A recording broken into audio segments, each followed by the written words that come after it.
Այս պատմությունն ուզում ենք սկսել ոչ թե այն ժամանակներից, երբ ճարտարապետ Ռաֆայել Իսրայելյանի կերտած այս պատվանդանի վրա բարձրացավ առաջին հսկա արձանը, այլ այն ժամանակներից, երբ արձանն իջեցվեց գիշերով 1962 թվականի ամառային մի օր երևանցիներն արթնացան առանց այդ արձանի, ամբողջ Հայաստանն արթնացավ առանց Ստալինի արձանի։ Աշխարհում շարունակվում էր սառը պատերազմը։ Սովետական միությունում ապաստալինացման վերջին տարիներն էին։ Արևելաեվրոպական կոմունիստական երկրներում էլ վերջին հարվածներն էին հասցվում ստալինյան անձի պաշտամունքին։ Արևելյան Գերմանիայում սահմանապահները գնդակահարեցին Բերլինի պատն անցնել փորձող 18-ամյա Պիտեր Ֆիխտերին։ Ֆուտբոլի աշխարհի առաջնության տարի էր 1962-ը։ Գավաթը նվաճեց Բրազիլիան։ Տարվա լավագույն ֆիլմ եւ լավագույն ռեժիսոր Օսկարների արժանացավ Դեյվիդ Լինի Լոուրենս Արաբիացին։ 1962-ին Ամերիկան եւ Արևմտյան Եվրոպան ամենաշատը լսում էին Էլվիս Փրեսլի եւ Ռեյ Չարլզ։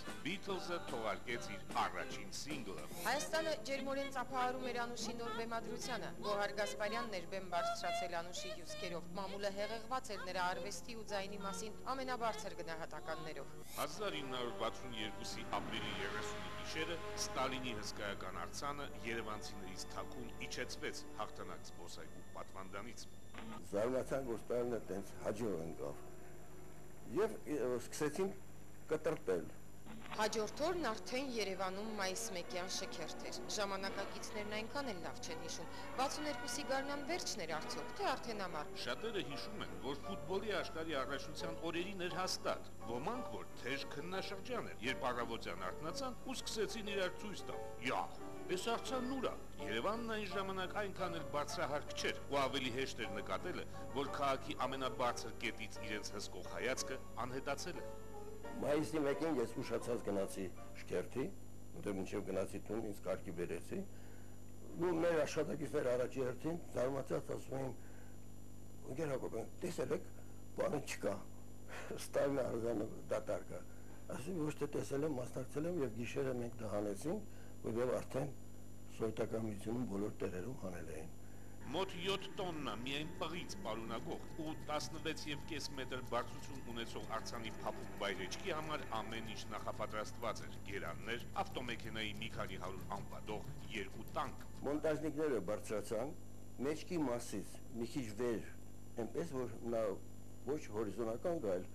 ուղղայած դեպի ներքև, գլուխը դեպի ներքև ընկնի։ Եվ այդպես էլ ընկավ։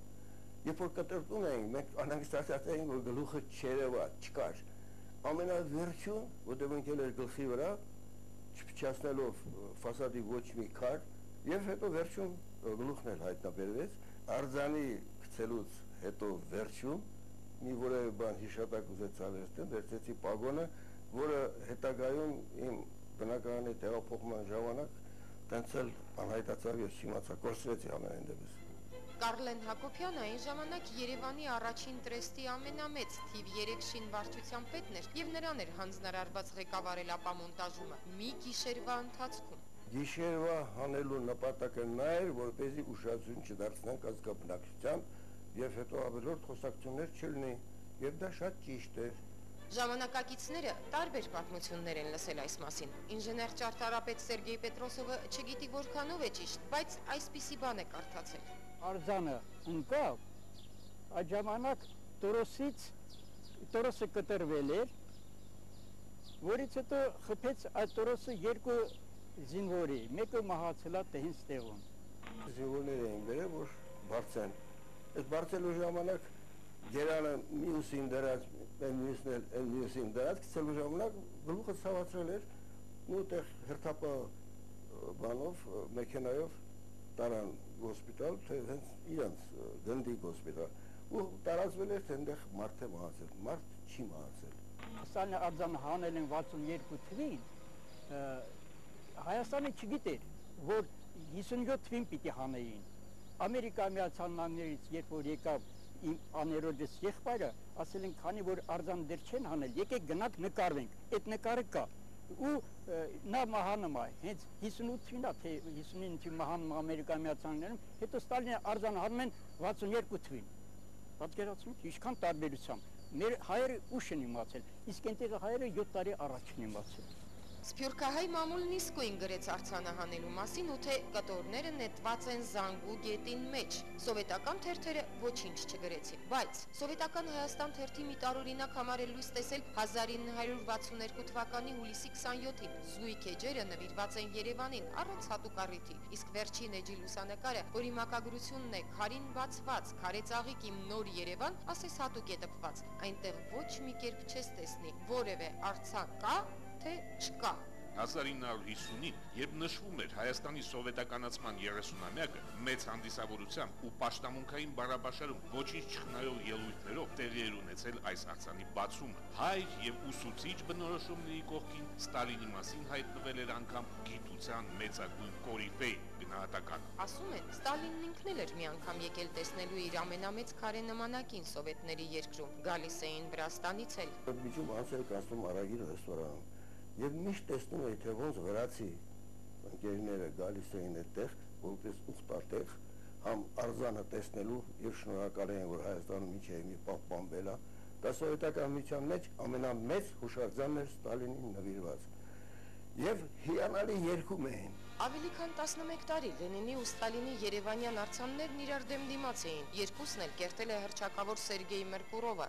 Քանդակագործն իր գլուխգործոցներում նաև սրամիտ նրբերանգներ էր դնում ու ասում են, թե Լենինի արձանի անհարմար այս ժեստը հենց Ստալինին էր ուղղված, բայց Մերկուրովյան նախորդ արձանն ավելի երկար կյանք ունեցավ Երևանում, պատմել է, ու արձանի հետագա ճակատագիրը այնքան էլ անփառնակ չեղավ, ինչքան այս մեկին։ Համեմատաբար Մերկուրովի ստեղծած կոփածո պղնձյա Ստալինը մասնատվեց, որպես մետաղի ջարդոն տեղափոխվեց Թոխմախի գերեզմանատան քարագործ վարպետների պահեստ։ Նույն 1962-ին բարձունքից իջեցվեց նաև Եվրոպայում Ստալինի ամենամեծ արձանը, Պրահայում էր, իսկ արձանը բացելու նախորդին հեղինակը քանդակագործ Օտակար շվեդը ինքնասպան եղավ։ Չեխերն այդ բարձունքում 1991-ին մետրոնոմ տեղադրեցին,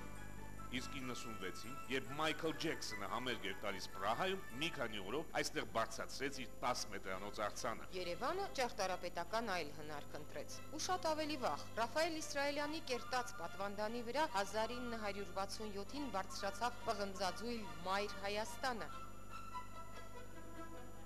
Երկու անգամ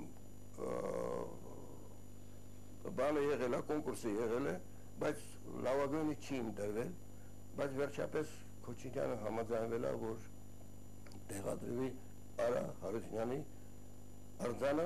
եւ մատիվը ճիշտ է եղել, որ նա շտապում էր, որպեսզի հետո որևէ մի այլ ղեկավար չկանգնի այդ պատվանդանի վրա։ Սովետական Հայաստանի մինիստրների խորհրդի նախագահ Անտոն Քոչինյանին ավելի շատ դուր էր եկել Արա Սարգսյանի ներկայացրածը, բայց չմիջամտեց։ Այս մասին վկայում է Երևանի քաղսովետի նախկին նախագահ Մուրադ Մուրադյանը։ Սարգսյանի Մայր Հայաստանը տեղադրվեց Գյումրիում։ Հաղթած ու ավելի քան 40 տարի մոնումենտի բարձունքում կանգնած Մայր Հայաստանի հեղինակ Արա Հարությունյանը արձանի համար բնորդուհի ընտրեց Ժենյա Մուրադյանին։ 60 թվականն էր, ես նոր էի ավարտել դպրոցս և 18-ս նոր էի ոլորել, պատրաստում էի ընդունվել ինստիտուտ։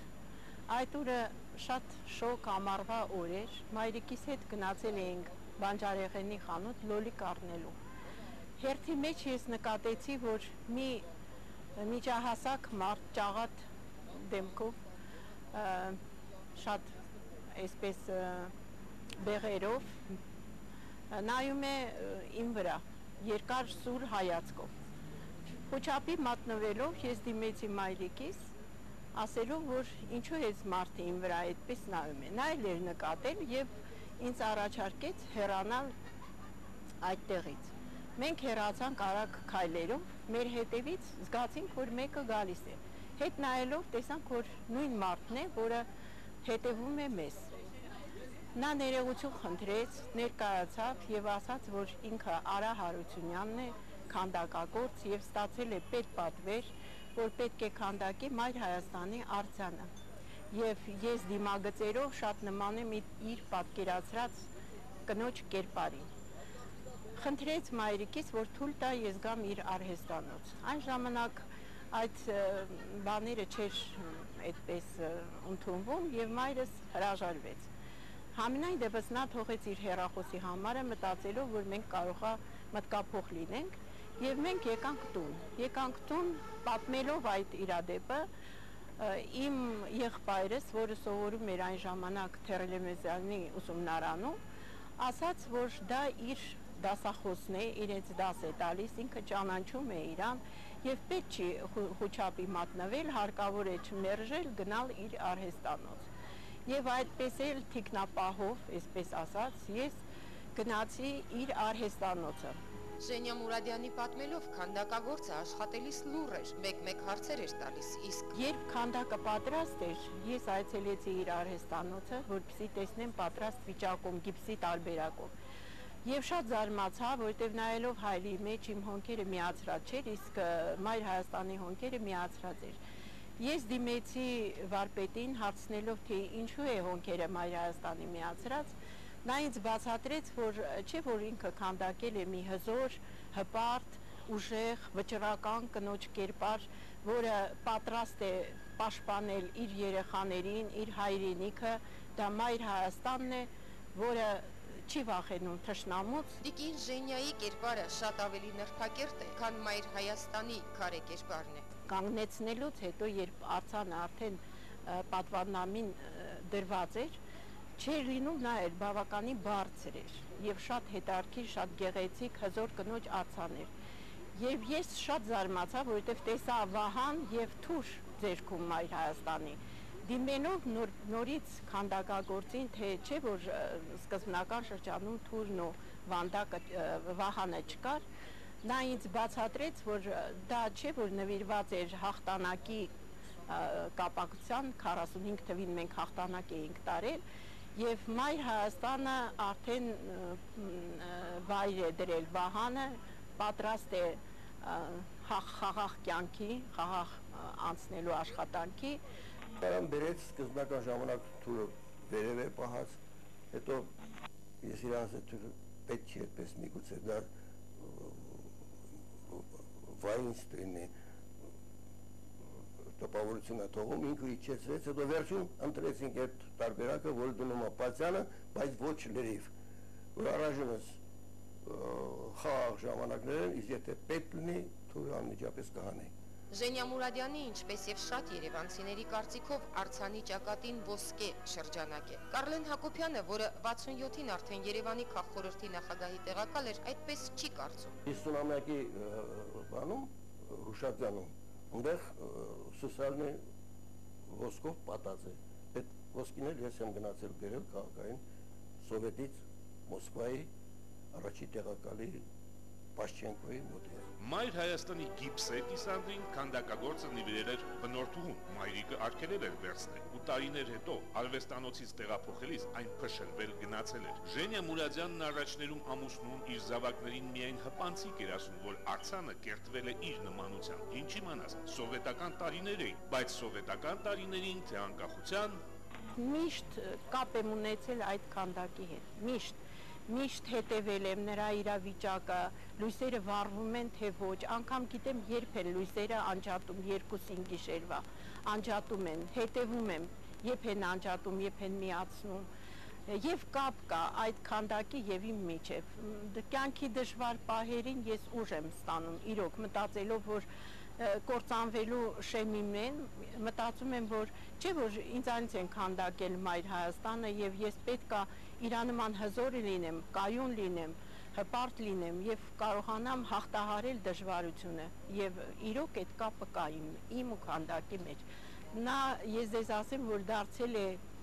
իմ մասնիկը, իմ ընտանիքի անդամը։ Մայր Հայաստանը դարձավ նաև Երևանն ու Հայաստանը խորհրդանշող արձանների ընտանիքի անդամը, բայց այ Արա Հարությունյանի մի այլ բանվորի արձանի հետքերը ժամանակը սրբեց տարավ։ Կարծիք կա, որ անգամ Ստալինի արձանը պետք չէր ոչնչացնել, կարելի էր միայն տեղափոխել։ Վիլնյուսում եմ եղել նույնիսկ սատանաների կա թանգարան, եւ դրան փողոցում է դրված է խոշոր սատանայի արձան։ Եթե սատանայի արձան կարելի է պահպանել, ցուցադրել, ինչու՞ լավ, թող լինի իմանան, որ եղել է այդպես մի հատ եւ խելոք եւ դաժան ղեկավար երկրի Հստակ է, ինչպես աշխարհի բոլոր ժամանակներում զանգվածներն արձանների մեջ որպես կանոն հեղինակին չէ, որ ճանաչում են։ Մերկուրովի ստեղծած Ստալինյան մի այլ գրանիտե արձան Մոսկվայի ժողտնտեսության ցուցահանդեսում, որն ասես Երևանյանի նմանակը լինի, նույնպես տեղահանվել է շատ վաղուց։ Ստալինյան բազում արձաններից աշխարհում մնացել է նրա ծննդավայրում Գորիում կանգնեցվածը։ Վրաստանում վերջերս հետաքրքրվել են Ստալինի Երևանյան արձանի ճակատագրով։ Վրացիները կարծել են, թե Ստալինի արձանը Սևանն են գցել, ճարտարապետների միության նախագահին զանգել, թե եթե կարելի է ճշտեք, մենք ուզում ենք հանենք, որպես թանգարանային նմուշ օգտագործենք։ Ինձ զանգ տվեց Մինասյան Մկրտիչը, ես ասեցի, որ ոչ, Սևան չի գցած, նա կտրտված է, տարված է եւ հետո էլ օգտագործված է։ Ինձ թվում է մենք 67 թվին դրա մնացորդները օգտագործեցինք Մայր Հայաստանի կնոջ արձանի վրա։ Պատվանդանների ճակատագիրը այլ է։ Երբեմն դրանք ամբողջովին ավերվում են, որպեսզի այլ մեկը չգայթակղվի իր արձանն այդտեղ տեսնելու մտքով։ Այդպես եղավ Լենինի Երևանյան արձանի պատվանդանի հետ, իսկ երբեմն դրանց վրա այլ արձաններ են բարձրանում։ Այդպես եղավ Ստալինի Երևանյան արձանի պատվանդանի հետ։ Այն ոչ միայն պատվանդան է, այլև թանգարան հաղթանակ զբոսայգում, որտեղ ամեն տարի մայիսյան հաղթանակների զորահանդեսը անհայտ զինվորի հուշարձանի մոտ հիշատակի դուրք։ Ռաֆայել Իսրայելյանը այն նախագծել է եկեղեցու տեսքով։ Արձանն էլ 11 մետրանոց սրի հետ խաչաձև է լուծված։ Ներսից պատվանդանի ներդուռը տանում է դեպի Մայր Հայաստան։ Հիմա մենք գտնվում ենք 22 մետր բարձրության վրա Մայր Հայաստան թանգարան պատվանդանի գլխավերևում տանիքին։